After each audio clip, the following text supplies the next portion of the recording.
Hi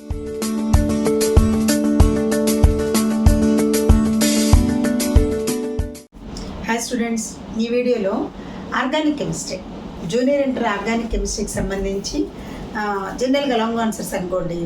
benzene ఉంటుంది, alkanes అంటే ethane, alkenes అంటే ఇథిలీన్, ఆల్కైన్స్ అంటే ఎసిటిలీన్. జనరల్గా స్టూడెంట్స్ ఏంటంటే ఆర్గానిక్ కెమిస్ట్రీ అనగానే అబ్బో కొంచెం కష్టం కదా, చాయిస్లో వదిలేద్దాం అన్నట్టుగా అనుకుంటారు. కానీ మనం ఒక లాంగ్ ఆన్సర్ పాయింట్ ఆఫ్ వ్యూలో మనం చాయిస్ పెట్టుకున్నాం అనుకోండి, ఒకవేళ వాటి లాంగ్ ఆన్సర్గా కాకుండా షార్ట్ ఆన్సర్లో అడిగితే కదా, ఓకే షార్ట్ ఆన్సర్లో కూడా ఎక్కువ చాయిస్ ఉంటుంది కాబట్టి అదైనా వదిలేసుకుందాం అనుకుందాం. ఇక్కడ కూడా ఇది లాంగ్ ఆన్సర్, ఇది షార్ట్ ఆన్సర్ అని వదిలేయడానికి లేదు. ఎందుకంటే విఎస్ఏక్యూస్లో కూడా అడగచ్చు. విఎస్ఏక్యూస్లో కూడా ఇప్పుడు ఫర్ ఎగ్జాంపుల్ బెంజీన్ తీసుకున్నాం అనుకోండి, ఆ బెంజీన్లో ఫ్రెడల్ క్రాఫ్ట్ ఆల్కైలేషన్ అంటే ఏంటి, లేదా ఎక్కువసార్లు అడుగుతూ ఉన్నాడు బెంజీన్ టు నైట్రోబెంజీన్ కన్వర్షన్.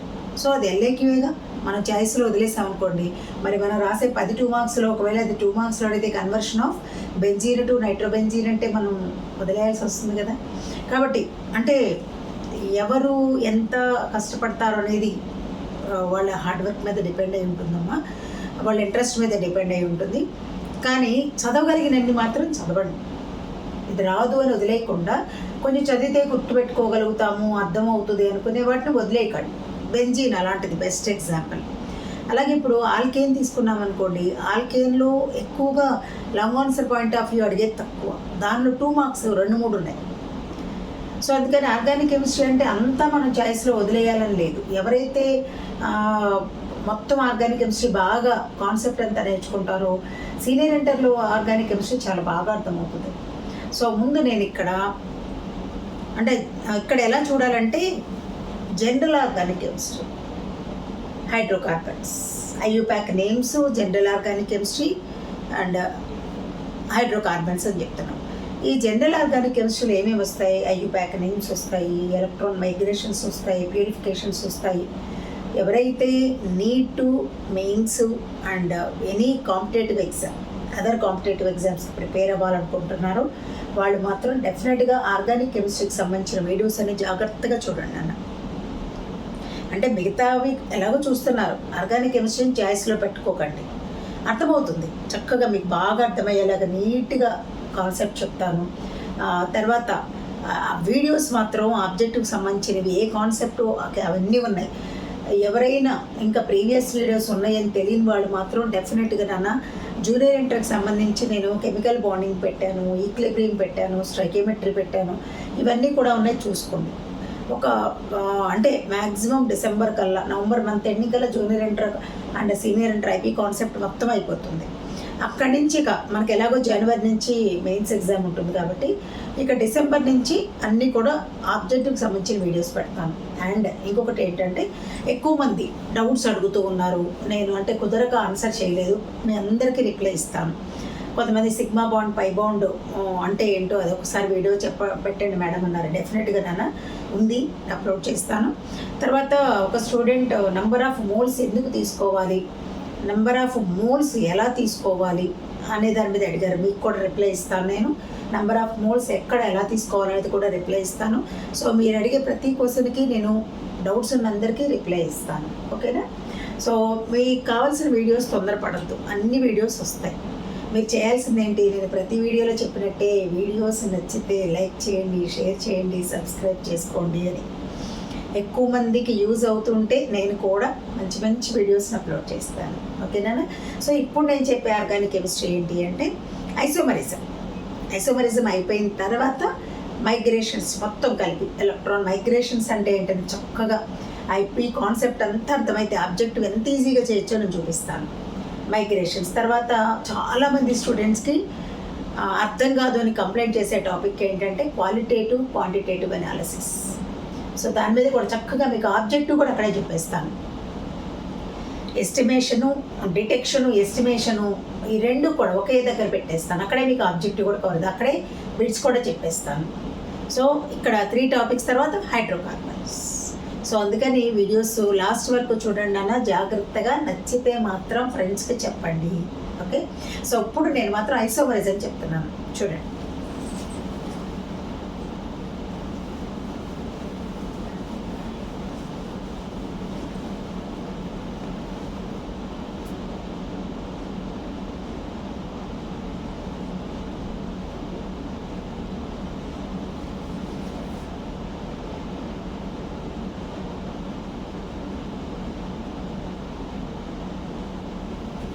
నన్ను ఇక్కడ ఐసోమరిజంలో మరీ డీప్గా వెళ్ళకుండా కన్ఫర్మేషనల్, కాన్ఫిగరేషనల్ రెండు ఉంటాయి. Conformational, configurational. ఈ కాన్ఫిగరేషనల్లో నేను ఇప్పుడు ఎక్స్ప్లెయిన్ చేస్తుంది స్ట్రక్చరల్ ఐసోమరిజం. స్ట్రక్చరల్లో ఎన్ని రకాలు ఉంటాయి లాస్ట్ వరకు చూడండి. మొత్తం అన్ని టైప్స్ మీకు, ఎందుకంటే నేను ఎవరైనా స్టూడెంట్స్ ఎగ్జామ్స్ రాసిన పేపర్లే చూస్తూ ఉంటాను కదా, వీళ్ళకి అర్థమవుతుంది, బట్ అక్కడ రాసేటప్పుడు మాత్రం క్లారిటీ లేకుండా రాస్తున్నారు ఆన్సర్స్. ఐసోమరిజం అంటే ఏంటి, ఎలా రాయాలో చూసుకున్నాను, ఈజీగా అర్థమవుతుంది. నేను ఇప్పుడు ఇక్కడ ఎక్స్ప్లెయిన్ చేస్తుంది structural ఐసోమరిజంలో types.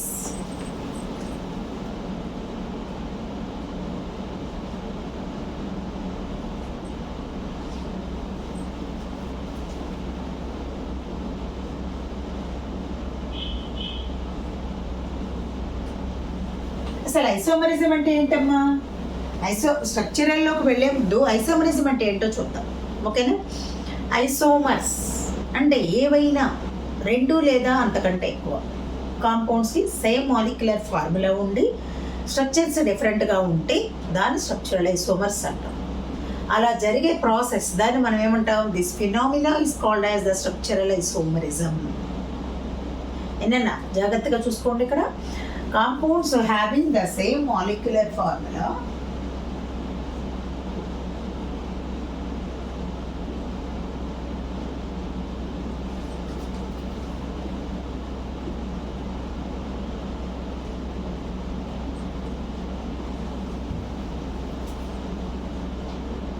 but they have different structures.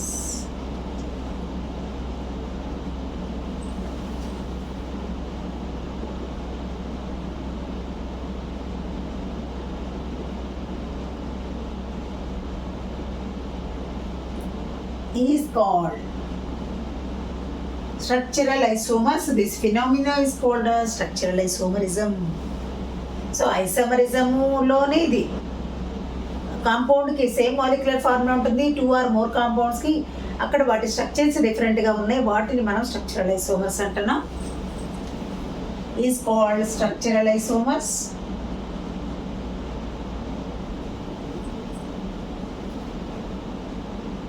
This phenomena is called as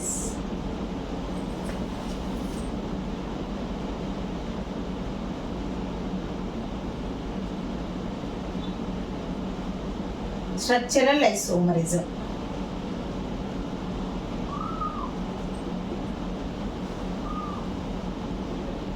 ఇది నోట్తో కూడా చెప్పచ్చు, ఎగ్జాంపుల్ ఎక్స్ప్లెయిన్ చేయొచ్చు. అయినా నేను బోర్డు మీద ఎందుకు రాస్తున్నానంటే ఎవరైనా రాసుకుంటూ వినేవాళ్ళు ఉంటారు కదా, వాళ్ళు ఎలా రాయాలి అనేది కూడా నేర్చుకుంటారని నేను డెఫినేషన్ కూడా రాశాను నాన్న. ఏవైనా రెండు లేదా అంతకంటే ఎక్కువ కాంపౌండ్స్కి ఫార్ములా ఒకటే ఉంది, బట్ వాటి స్ట్రక్చర్స్ డిఫరెంట్గా ఉంటే దాని స్ట్రక్చరల్ ఐసోమర్స్. అలా జరిగే ప్రాసెస్ని మనం ఫినామినా అంటున్నాం. Is called structural isomerism. Clear? ఇప్పుడు ఈ స్ట్రక్చరల్ ఐసోమరిజంలో రకాలు ఎన్ని టైప్స్ ఉన్నాయి? జనరల్గా 5 టైప్స్ అని చెప్తాం. 5 టైప్స్. సో మనకి ఎగ్జామినేషన్లో 2 మార్క్స్ కానివ్వండి, 4 మార్క్స్ కానివ్వండి, ఐపీ పాయింట్ ఆఫ్ వ్యూలో చక్కగా చదువుకోవచ్చు. ఇవి అర్థమైతే ఆబ్జెక్టివ్ ఎలా చేయాలో నేను చూపిస్తాను.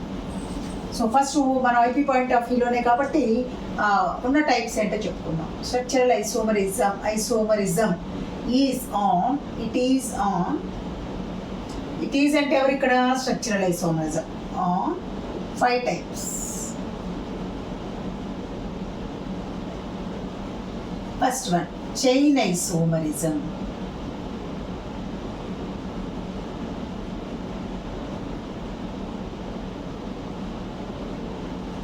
సింపుల్ అన్న, ఇక్కడ నేను 2 ఎగ్జాంపుల్స్ చూపిస్తాను, జాగ్రత్తగా చూసుకోండి. చైన్ ఐసోమరిజం అంటే ఇక్కడ మీనింగ్ ఏంటి అంటే 2 కాంపౌండ్స్కి సేమ్ మాలిక్యులర్ ఫార్ములా ఉంది, బట్ ఆ 2 డిఫరెంట్ స్ట్రక్చర్స్గా కనిపిస్తున్నాయి అన్నప్పుడు ఆ రెండింటికి స్ట్రక్చర్స్కి డిఫరెన్స్ ఎక్కడ వస్తుంది అంటే 2 స్ట్రక్చర్స్ చైన్ ఫార్మేషన్లో డిఫరెన్స్ ఉంటాయి. చూద్దాం ఇక్కడ example. Compounds having the same molecular formula but different structures. ఇది మొత్తం సేమ్ నాన్న, ఇలాగే రాయాలి. Compounds having same molecular formula, they have different structures.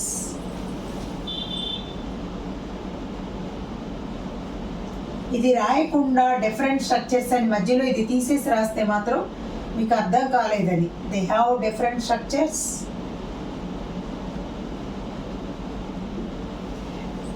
Different structures అన్నాం కాబట్టి these structures are differ by, ఎక్కడ చేంజ్ వస్తున్నాయి? Structures are these are differ by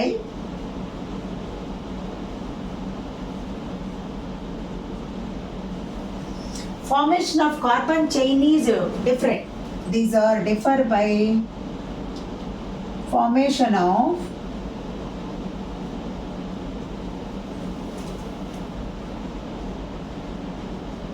carbon chain.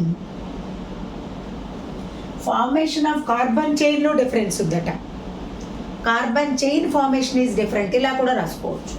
These are differ by carbon chain formation is different.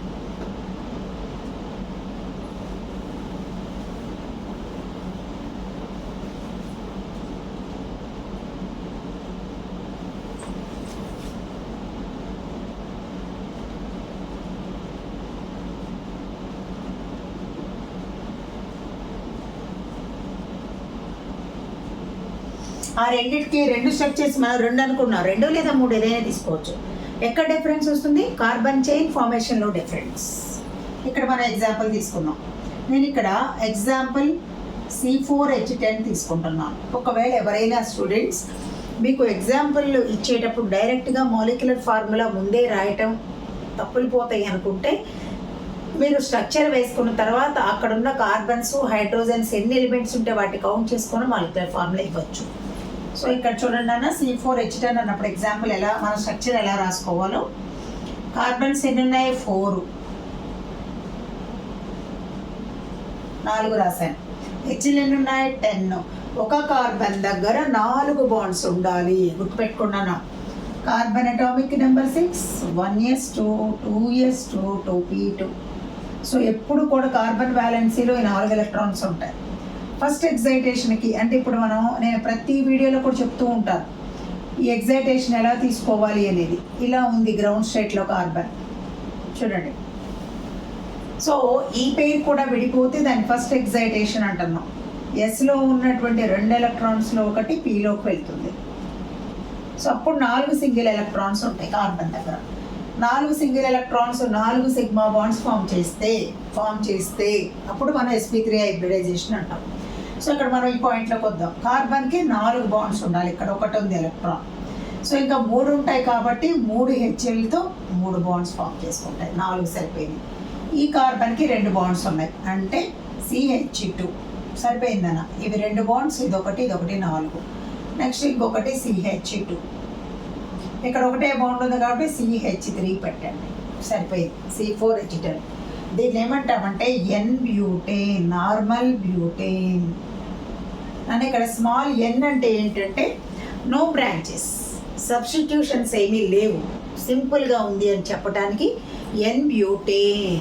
బ్యూట్ అంటే 4 carbons, N అంటే normal, ఏన్ అంటే అన్ని sigma బాండ్సే ఉన్నాయి అని చెప్పటం. సో ఇప్పుడు ఈ మాలిక్యులర్ ఫార్ములాతో నేను చైన్ ఫార్మేషన్ మారుస్తూ ఇంకో స్ట్రక్చర్ చూపిస్తున్నాను. చూడండి, నేను ఇక్కడ 4 పెట్టాను, ఇక్కడ 4 పెట్టాను, కానీ ఇక్కడ చైన్లో 4 ఉన్నాయి రూట్ వర్డ్, ఇక్కడ 3 ఉన్నాయి. మీరు ఇలా తీసుకోండి, ఇలా తీసుకోండి, ఇలా తీసుకోండి, 3 ఉన్నాయి రూట్ వర్డ్. సో అంటే లీనియర్ చైన్లోంచి కార్బన్ సబ్స్టిట్యూషన్లోకి తీసుకున్నాను. Okay, so CH3, CH3, CH3, 1 2 3 3 బాండ్సే ఉన్నాయి కాబట్టి H పెట్టుకుందాం, సరిపోయింది నాన్న. సో దీన్ని ఏమంటామంటే ఐసోబ్యూటేన్.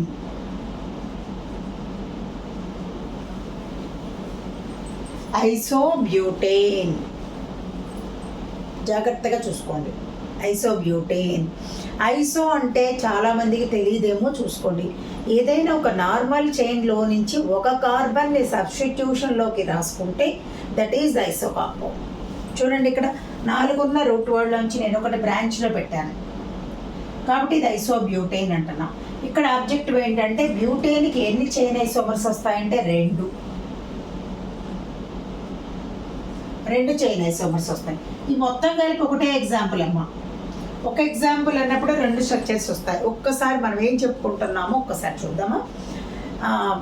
Types of structural isomerism. Structural isomers అంటే సేమ్ మాలిక్యులర్ ఫార్ములా ఉంది, డిఫరెంట్ స్ట్రక్చర్స్ ఉన్నాయి, బట్ వాటి స్ట్రక్చర్స్ డిఫరెంట్గా ఉండటాన్ని మనం ఐసోమర్స్ అంటున్నాము. ఆ phenomenal isomerism, structural isomerism. Structural isomers are on 5 types. First one, chain isomerism.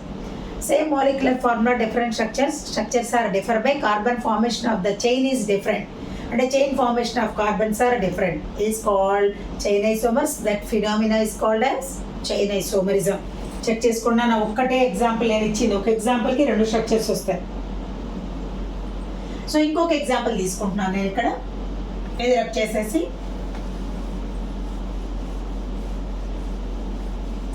మీరు ఇంత వీడియో ఎవరు చూస్తారులే అనుకోకుండా చూస్తే ఆబ్జెక్ట్ వస్తుంది.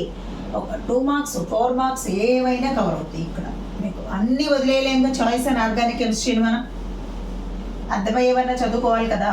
సో ఇప్పుడు ఇంకొక ఎగ్జాంపుల్ తీసుకుందాం. ఎగ్జాంపుల్ 2, C5H12 దీంతో తీసుకుంటున్నాను నేను. ఇప్పుడు చూడండి జాగ్రత్తగా, కార్బన్స్ అని 1 2 3 4 5. సో హెచ్లు పెడదామమ్మా. CH3 ఆల్రెడీ ఇందాక ఎగ్జాంపుల్లో కూడా చెప్పాను, కార్బన్ దగ్గర 4 బాండ్స్ ఉండాలి, ఒకటి ఉంది కాబట్టి 3 హెచ్లు పెట్టాం. ఇక్కడ 2 ఉన్నాయి కాబట్టి CH2 అందాం. ఇక్కడ కూడా అంతే, CH2. ఇక్కడ కూడా అంతే, 2 బాండ్స్ ఉన్నాయి కాబట్టి CH2 CH3. చెక్ చేసుకోండి, మాలిక్యులర్ ఫార్ములా ఒబే అయింది ఇక్కడ.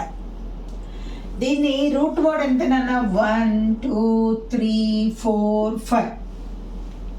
సో 5 ఉన్నాయి కాబట్టి N పెంటేన్. N అంటే ఏమన్నాను, నార్మల్, నో బ్రాంచెస్. పెంట్ అంటే 5 కార్బన్స్, ఏన్ అంటే sigma bonds, N pentane. Okay, so దీనికి ఇంకొక ఐసోమర్ ఇదే ఫార్ములాతో ఏమొస్తుంది నన్ను, నేను రూట్ వర్డ్ చూడండి ఏం చేశాను, 5 ఉన్నదల్లా 4 చేశాను చైన్. ఓకే, సో ఇప్పుడు హెచ్లు పెట్టుకుందాం. ఇక్కడ ఒక బాండ్ ఉంది కాబట్టి 3 హెచ్లు, 1 2 3 3 బాండ్స్ ఉన్నాయి కాబట్టి. నెక్స్ట్ ఇక్కడ CH2 CH3, ఇక్కడ CH3 3 6 9 10 11 12. నేను ఇందాక కూడా చెప్పాను, నార్మల్ చైన్లో నుంచి ఒక కార్బన్ సబ్స్టిట్యూషన్లోకి వస్తే ఐసో, మొత్తం కార్బన్స్ 5 కాబట్టి ఐసోపెంటేన్.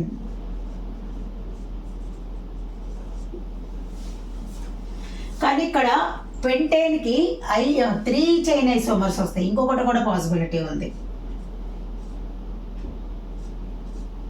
ఇది ఇంతవరకు రాశాను. ఇక్కడ ఉన్న ఈ కార్బన్ కూడా కొంచెం నేను కిందకి రాస్తాను, ఇక్కడ రాద్దాం. ఎగ్జాంపుల్ ఇది ఒకటి నాన్న స్ట్రక్చరు, ఇది ఒక స్ట్రక్చరు, ఇక్కడ ఒకటి రాద్దాం. CH3 C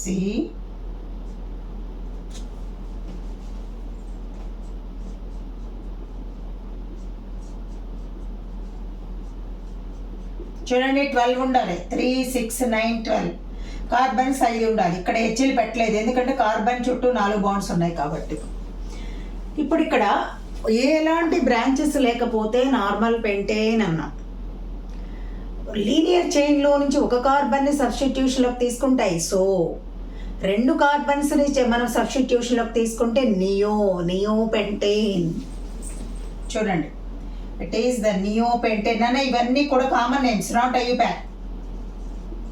neo pentane, N pentane, ఇవి తెలియాలి నన్నందరికీ. ఐసోపెంటేన్, నియో పెంటేన్. అసలు దీనిలో నిజంగా ఆబ్జెక్టివ్ నేర్చుకుంటే ఎన్ని బిట్స్ ఉంటాయో. హైబ్రిడైజేషన్ చూడొచ్చు, అంటే ప్రతి కార్బన్ ప్రైమరీయా సెకండరీయా టెర్షరీయా. ఎందుకంటే ఇప్పుడు ఇది ఐపీకి సంబంధించిన కాన్సెప్ట్. ఒకవేళ కొంతమంది ఆబ్జెక్టివ్ అవసరం లేని వాళ్ళు ఉంటారు కాబట్టి ఇది ప్యూర్గా ఐపీ కాన్సెప్ట్గానే చెప్తున్నాను. మళ్ళీ వీటిపైన మనం హైబ్రిడేషన్ ఎలా తీసుకోవాలి, ప్రైమరీ సెకండరీ టెర్షరీ ఎలా చూడొచ్చు అనేవి ఆబ్జెక్టివ్ ఇంట్రెస్ట్ ఉన్న వాళ్ళ కోసం నేను మళ్ళీ సపరేట్గా చెప్తాను. ఓకేనా? సో ఇది చైన్ ఐసోమరిజం అమ్మ, చెక్ చేసుకోండి ఒకసారి. చైన్ ఐసోమరిజం, చైన్ అంటే ఏమంటున్నాం, same molecular formula, different structures are differ by the formation of the carbon chain is different. So that is the chain isomers. That phenomena is called as the chain isomerism. ఓకేనా? So దీని తర్వాత next ఏం వస్తుంది, position isomerism.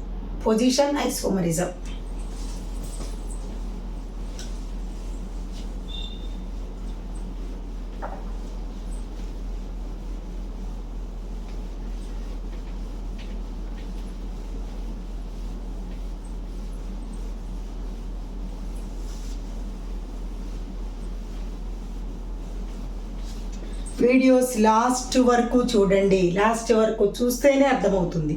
మధ్యలో ఆపేసి మళ్ళీ లాస్ట్లో పెట్టుకొని చూస్తే దానివల్ల మీకు వచ్చే యూజ్ అయితే ఏమి ఉండదు నాన్న. నేను అంటే ఇప్పుడు మొత్తం ఒకే దానిలో చెప్తే మీకు లెంగ్దీగా అనిపిస్తుంది. అందుకని చెప్పేసి పొజిషన్ ఐసోమరిజం ఇంకొక వీడియోలో అంటే 2 ఎగ్జాంపుల్స్ చెప్పాలి కాబట్టి, అలాగే మెటామరిజం అంటే ఏంటి. సో ఇవి ఒక్కసారి నాన్న జాగ్రత్తగా చెక్ చేసుకుందరు. కానీ వీడియో లాస్ట్ వరకు చూడండి. నచ్చితే లైక్ చేయండి, షేర్ చేయండి, సబ్స్క్రైబ్ చేసుకోండి. Okay, thank you.